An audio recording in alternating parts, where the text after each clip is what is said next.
We begin with Chief Congressional Correspondent Mike Emanuel on Capitol Hill with the breaking news: why Speaker Pelosi is pushing back on her members pushing for impeachment. Good evening, Mike. Brett, good evening to you. Nancy Pelosi with a bombshell announcement. Speaker Pelosi telling the Washington Post, "I am not for impeachment.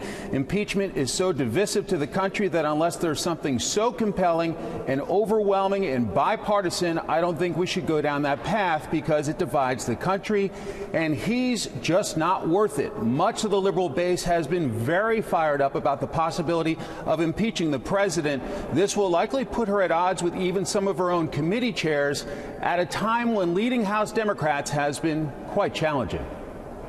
Freshman Congresswoman Alexandria Ocasio-Cortez says since she's trying, she's in charge. So until you do it, I'm the boss. How about that? That makes it a difficult atmosphere for House Speaker Nancy Pelosi to keep her Democratic majority unified. Ocasio-Cortez was once again in the spotlight over the weekend, sounding like she's not happy with the status quo. Where we are is not a good thing.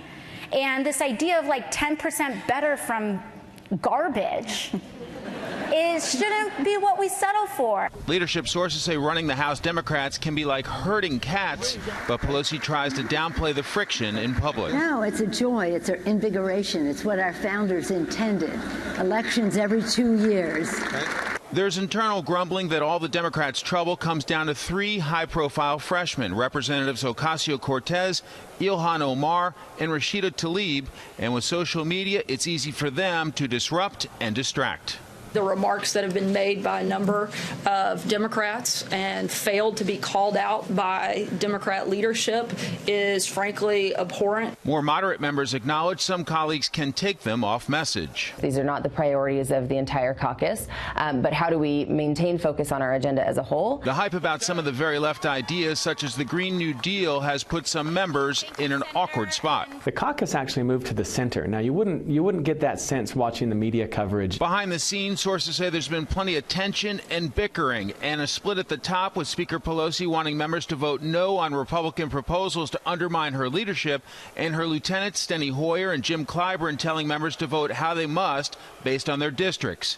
The House Republican leader says the extreme left has taken over. The Democrat Socialist wing of the party controls their own leadership. We await reaction here on Capitol Hill to Speaker Pelosi's announcement about not impeaching the president. We do know two of those high-profile freshmen, Ocasio-Cortez and Rashida Tlaib, have said they favor impeachment, though on this issue, Ocasio-Cortez says she defers to party leadership. Brett? More on this in a bit. Mike, thank you.